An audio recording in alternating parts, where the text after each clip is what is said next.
Hello दोस्तों, स्वागत है आप सभी का एक नए एनएफओ के रिव्यू में। और आज जो एनएफओ हम रिव्यू कर रहे हैं वो है यूटीआई का कॉर्न फंड।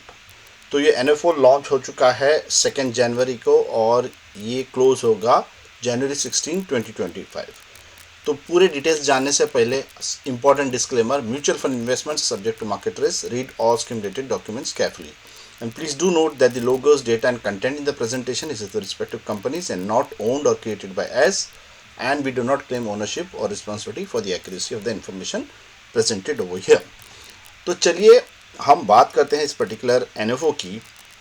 तो स्क्रीन पे आप देख रहे हैं कि जो इन्वेस्टिंग स्टाइल्स जो रहती हैं ये 4 टाइप की बेसिकली रहती हैं: मोमेंटम, लो वोलेटिलिटी, क्वालिटी और वैल्यू। इनमें से जो लेफ्ट साइड पे हैं जो है मोमेंटम और क्वालिटी, ये मार्केट ओरिएंटेड रहती हैं। तो जब मार्केट में मोमेंटम रहता है तो मोमेंटम फंड परफॉर्म करता है, और लो वोलेटिलिटी वाले स्टॉक्स जब आप पिकअप करेंगे तो मार्केट में जब वोलेटिलिटी ज़्यादा रहती है तो ये परफॉर्म करते हैं। उसी तरह से आप देखेंगे राइट साइड पे जो है क्वालिटी और जो है वैल्यू इन्वेस्टिंग। तो क्वालिटी और वैल्यू इन्वेस्टिंग बेसिकली ये फंडामेंटल एनालिसिस पे रहता है बेसिकली। तो जिनके समझो फंडामेंटल्स बहुत अच्छे हैं वो आपको क्वालिटी बेस्ड स्टॉक्स वो आपको जो है प्रॉफिट देंगे, ग्रोथ देंगे। और वहीं वैल्यू स्टॉक्स जो है जो अंडर वैल्यूड रहते हैं, तो वैल्यू इन्वेस्टिंग का बेसिस वो रहता है कि आज की डेट में ये पर्टिकुलर स्टॉक्स अंडर वैल्यूड है, लेकिन जब मार्केट चलेगी तो ये स्टॉक्स आपको सबसे बेहतर रिटर्न देंगे। तो ये रहते हैं क्या है कि इंडिविजुअल आपके इन्वेस्टमेंट ऑप्शंस: मोमेंटम, लो वोलेटिलिटी, क्वालिटी और वैल्यू।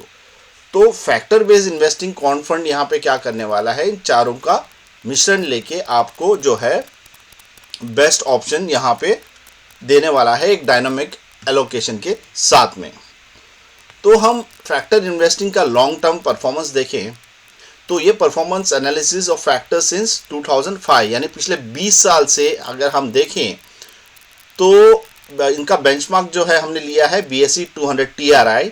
तो रिटर्न्स की अगर हम बात करें तो 15.3 रिटर्न्स है BSE के 200 बेंचमार्क की। वोलेटिलिटी की बात करें तो 20% वोलेटाइल रहा है, और रिस्क एडजस्टेड रिटर्न्स की बात करें तो 0.75।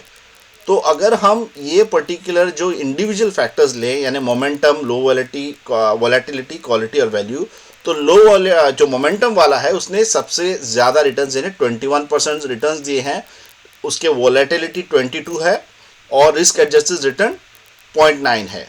जो लो वोलेटिलिटी है उसके रिटर्न्स है 19.3 और 15.8 उसकी वोलेटिलिटी और रिस्क एडजस्टेड रिटर्न 1.22। क्वालिटी का 18.88, 17.7 वोलेटिलिटी, 1.04 रिस्क एडजस्टेड रिटर्न, और वैल्यू का 17.4, 25.5 वोलेटिलिटी और रिस्क एडजस्टेड रिटर्न 0.68। तो अगर इस परफॉर्मेंस को आप देखें पिछले 20 साल का, तो आप देखेंगे कि जो मोमेंटम जो है उसने बहुत अच्छे रिटर्न्स दिए हैं, लेकिन वो वोलेटाइल भी रहा है। लो वोलेटिलिटी जो है इसने भी आपको अच्छे रिटर्न्स दिए हैं, लेकिन इसका वोलेटिलिटी कम रहा है। तो सबसे बेस्ट आपको रिस्क एडजस्टेड रिटर्न जो दिया है लो वोलेटिलिटी फैक्टर ने। तो क्वालिटी इंडेक्स जो है ये ब्रॉडर मार्केट्स के रिटर्न्स के हिसाब से इसने दिया है, और जो वैल्यू बेस्ड इन्वेस्टिंग है इसका अगर आप देखें तो इसकी वोलेटिलिटी सबसे हाई रही है, और जो इसका रिस्क एडजस्टेड रिटर्न देखें तो आप इस पर्टिकुलर केस में वैल्यू का सबसे कम रिस्क एडजस्टेड रिटर्न है, और सबसे बेहतर जो है लो वोलेटिलिटी का रहा है। तो अगर हम फैक्टर इन्वेस्टिंग की बात करें तो ये फाइनेंशियल ईयर 06 से फाइनेंशियल ईयर 25 तो करीब करीब 20 साल की। तो यहाँ पे अलग अलग लिए गए हैं टॉपर्स, यानी ये आपका रैंक 1, 2, 3, 4 और 5 रैंक्स है। तो LV यहाँ पे है आपका लो वोलेटिलिटी, M है मोमेंटम, V है वैल्यू, Q है क्वालिटी। तो अगर आप देखें तो पिछले 4 साल यानी फाइनेंशियल ईयर 21, 22, 23, 24 में जो जो वैल्यू बेस्ड इन्वेस्टिंग है वो टॉपर रहा है ऑन एन एवरेज। वहीं उसके पिछले 3 साल में जो वैल्यू बेस्ड इन्वेस्टिंग है, यानी फाइनेंशियल ईयर 18 से 20 में 3 साल कंसिस्टेंटली नीचे रहा है। यानी ये जब आप वैल्यू इन्वेस्टिंग की बात करते हैं तो ये एक डायनामिक रहता है, या तो आपको एक बहुत अच्छा रिटर्न देगा या फिर आपके जो रिटर्न्स हैंगे यहाँ पे पुअर। वहीं आप अगर मोमेंटम की बेस्ड फंड की बात करें तो आप देखेंगे कि रैंक 1 और 2 में मोमेंटम जो है nearly 50% of the time momentum यहाँ पे फिगर कर रहा है। अगर हम देखें तो M over here, M over here, तो nearly 50% of the time momentum जो इन्वेस्टिंग है वो रैंक 1 और 2 में आया है। और जो रैंक 4 और 5 में जो है आपका वैल्यू बेस्ड है वो यहाँ पे है। अगर देख सकते हैं कि कभी 50%, कभी 45%। तो over a period of time जो मोमेंटम बेस्ड जो इन्वेस्टिंग है वो आपको करीब एक अच्छे रिटर्न्स देता है ओवर वेरिड मार्केट साइकिल्स। तो यहाँ पे अगेन 1 ईयर रोलिंग रिटर्न्स दिखाया गया है 2005 से लेके। तो रिटर्न रेंज जो है BSE 200 की ली गई है यहाँ पे, BSE 200 रेंज लेस देन 0%, यानी जब मार्केट ने नेगेटिव, कितने इंस्टेंसेस यहाँ पे लिए गए हैं कि लेस देन 0% रिटर्न दिए हैं, 0 से 10% रिटर्न्स, 10 से 20 और अबव 40%। तो अगर एवरेज रिटर्न्स की बात करें तो BSE 200 ने जब नेगेटिव रिटर्न्स दिया था 16 का, तो मोमेंटम का 12 था नेगेटिव, लो वोलेटिलिटी का 5.7, क्वालिटी का 8 और वैल्यू 12.7। तो आप देखें तो यहाँ पे जो नेगेटिव रिटर्न्स है लो वोलेटिलिटी ने सबसे कम दिए यहाँ पे, और जो वैल्यू बेस्ड है ये सबसे वोलेटाइल रहा, सबसे नीचे गया। तो मार्केट का जब ड्रॉडाउन आता है तो लो वोलेटिलिटी और क्वालिटी स्टॉक्स जो है ये बेटर आपको परफॉर्म करते हैं। आप देख सकते हैं यहाँ पे 5.7 और 8। तो जब डाउनफॉल आता है तो लो वोलेटिलिटी और क्वालिटी स्टॉक्स जो है बेहतर परफॉर्म करते हैं। वहीं वैल्यू बेस्ड इन्वेस्टिंग जो है ये आपको हाई रिटर्न्स देता है मार्केट के अप ट्रेंड में, और जो मोमेंटम है ये आपको अक्रॉस मार्केट रेंजेस में आपको एक ये देता है। अगर आप यहाँ पे देखें अल्फा जो जनरेट हुआ है यहाँ पे 16.1 इसका है और लो वोलेटिलिटी इसका है, तो लो वोलेटिलिटी यहाँ पे एक अल्फा जनरेशन 10.4 का है। तो जब मार्केट्स थोड़ा average kind up down mixture रहता है तो मोमेंटम फंड्स आपको ज़्यादा रिटर्न्स जनरेट करते हैं over a period of market cycles. तो अगर हम इस फैक्टर्स इन्वेस्टिंग को अगर हम एक समराइज़ कर लें तो फैक्टर इन्वेस्टिंग क्या करता है, आपको एक कॉम्बिनेशंस देता है और आपको रिटर्न्स, वोलेटिलिटी और रिस्क एडजस्टेड रिटर्न्स का देता है, और लॉन्ग टर्म में जो आपको एक डिसिप्लिन इन्वेस्टमेंट देता है जो आपको बेटर रिटर्न्स देता है ब्रॉड मार्केट इंडेक्स से। और विनर्स रोटेट जैसे हमने पिछले स्लाइड में दिया है, आज एक particular style of investing perform कर रही है तो अगले साल दूसरी साइकिल रहेगी। तो जो विनर्स है वो रोटेट करते हैं अलग अलग मार्केट साइकिल्स में। तो अगर आप UTI का फैक्टर एलोकेशन मॉडल देखें तो यहाँ पे एलोकेशन परसेंटेज है। तो मोमेंटम को आप देखें, मोमेंटम का percentage will be around 0 to 100, low volatility का 0 to 70, क्वालिटी का 0 to 70, वैल्यू का 0 to 70। तो मोमेंटम क्योंकि हमने देखा है पिछले स्लाइड्स में परफॉर्मेंस देने के ज़्यादा चांसेस है, तो allocation percent can go up to 100, लेकिन बाकी तीनों का जो कैप है वो 70% पे एलोकेशन पे है। यहाँ पे उनके खुद के डिज़ाइन कुछ एलोकेशन मॉडल्स है, यानी कि कब ये वैल्यू में जाएगा। जब फॉर एग्जांपल मार्केट पीक पे रहेगी तो ये वैल्यू में रहता है, जब ड्रॉप डाउन आएगा तो मोमेंटम में जाएगा, और जब ये नीचे के जोन में रहेगा तो क्वालिटी बेस्ड इन्वेस्टिंग का ये जो है थीसिस अपनाएंगे, फॉर्मूला अपनाएंगे। और यहाँ पे फैक्टर बेस्ड एलोकेशन दिखाया गया है। समझिए ये मॉडल यहाँ पे इम्प्लीमेंट होता तो 2005 से 24 तक what would be the investing style. तो अगर आप देखें तो करंटली आप यहाँ पे देखें तो quality 70% investment would have been, low volatility 21, momentum 99। तो 23 और 24 में this would be the possible combinations if this particular factor was live over here. तो यहाँ पे उन्होंने दिखाया गया है क्वालिटी वर्सेस वैल्यू स्टाइल्स के absolute returns versus the benchmark year on year. तो आई विल नॉट, बिकॉज ये आपको ज़्यादा इस पे फोकस नहीं करूँगा, क्योंकि ये आपको एनालिसिस है एक अंदाजे के लिए कि कैसे चलता है। एक्चुअल जब NFO लाइव होगा तभी आपको एक्चुअल डिटेल समझेंगे। ये performance analysis of factors since 2005, जैसे हमने पिछले स्लाइड्स में देखा था, risk adjusted returns for momentum, low volatility, quality, value वगैरह, सेम चीज़ आपको दिया गया है कि फ़र्ज़ कीजिए ये पर्टिकुलर फैक्टर एलोकेशन मॉडल रहता तो उसका एलोकेशन कैसा होता। तो अगर आप रिटर्न्स की बात देखें तो ये पर्टिकुलर फैक्टर एलोकेशन मॉडल सबसे हाईएस्ट रिटर्न्स देता आपको। वोलेटिलिटी की बात करें तो यहाँ पे 21%, यानी आपको लो वॉलेटिलिटी और क्वालिटी से थोड़ा ज़्यादा है, तो yes it would be a little volatile. तो रिस्क एडजस्टेड रिटर्न अगर आप देखें तो 1.16 यहाँ पे है।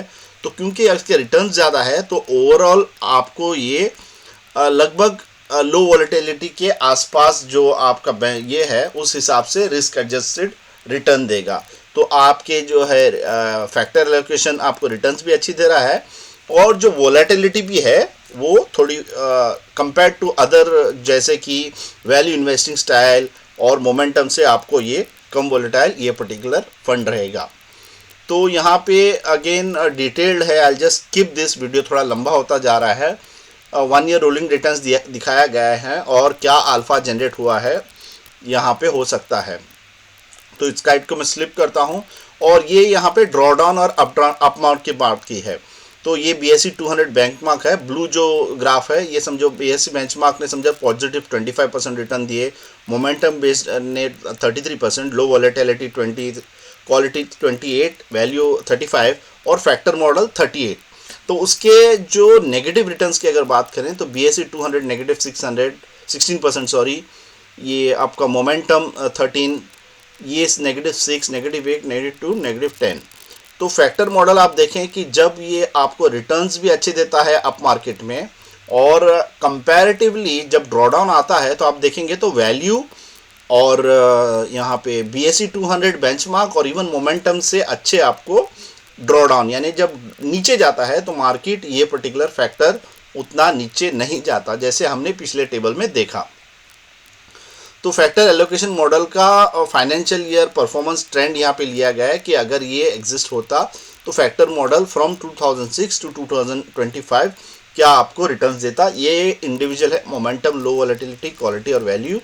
तो यहाँ पे 2-3 इंस्टेंस के अलावा लगभग हर साल ये पर्टिकुलर मॉडल आपको जो है नियरली पॉजिटिव रिटर्न जनरेट करता। तो यहाँ पे वेरियस मार्केट साइकिल जैसे कि बहुत सारे global financial crisis, eurozone, covid, हर चीज़ का अगर ये पर्टिकुलर NFO होता तो इस पर्टिकुलर फंड का परफॉर्मेंस वर्सेस बाकी यहाँ पे दिखाया गया है। अगेन यहाँ पे ऑलमोस्ट इन ऑल इंस्टेंसेस ये आपको लगभग पॉजिटिव रिटर्न्स जनरेट कर सकता था। तो फैक्टर एलोकेशन मॉडल का यहाँ पे रोलिंग रिटर्न परफॉर्मेंस दिखाया गया है, 3 years rolling versus 5 years rolling against BSE 200। तो यहाँ पे देखें कि कितनी बार यहाँ पे उसने करीब 94% ऑफ द टाइम BSE 200 को आउटपरफॉर्म किया होता, और 5 इयर्स की अगर करें तो really again 93% of the times BSE जो बेंचमार्क इंडेक्स है उसको आउटपरफॉर्म किया होता। समराइजिंग द फैक्टर एलोकेशंस, तो हाई रिटर्न्स, आपके जो रिस्क एडजस्टेड ड्रॉडाउन्स कम है, और डायनामिक इसका एलोकेशन है।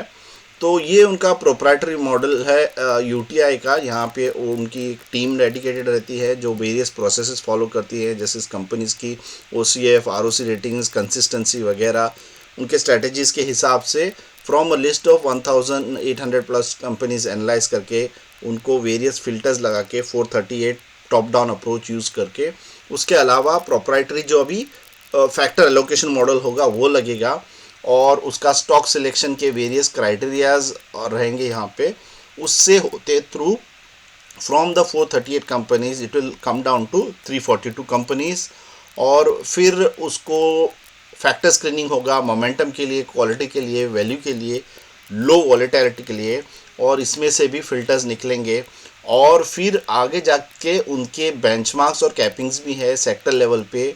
बेंचमार्क इंडेक्स से 20% से ज़्यादा नहीं होगा। Stock levels for stocks higher of 20% benchmark से वेट ज़्यादा नहीं देंगे, और टॉप 10 होल्डिंग 60% से ज़्यादा एलोकेशन नहीं होगा। Number of stocks will be between 50 to 100, portfolio turnover थोड़ा हाई चर्न यहाँ पे रहेगा। तो आते हैं जो एक्चुअल और मेन चीज़ की जो है इस पर्टिकुलर एनएफओ की। तो ये एनएफओ के फंड मैनेजर रहेंगे मिस्टर शरवण गोयल, और इनमें आपको बहुत रेगुलर और डायरेक्ट प्लान्स दोनों मिलेंगे। इनिशियल परचेस अमाउंट है इसका 1000, और ये ओपन एंडेड स्कीम, बेंचमार्क है इसकी BSE 200 TRI, और आपको STP SWP पूरे ऑप्शंस अवेलेबल है। एनएफओ लॉन्च जनवरी 22, NFO closing date is 16 Jan 2025, और इक्विटी फंड होने की वजह से आपका रिस्कोमीटर, बेंचमार्क और इस पर्टिकुलर स्कीम दोनों को आपको जो है रिस्की बताएगा। तो इस पर्टिकुलर एनएफओ में पार्टिसिपेट करने के लिए आप मुझे स्क्रीन पे दिए हुए नंबर पे कांटेक्ट कर सकते हैं। वीडियो को लाइक करें, चैनल को सब्सक्राइब करें, और टेलीग्राम ग्रुप ज़रूर ज्वाइन कीजिएगा, क्योंकि वहाँ पे मिलती है आपको सबसे पहले अपडेट।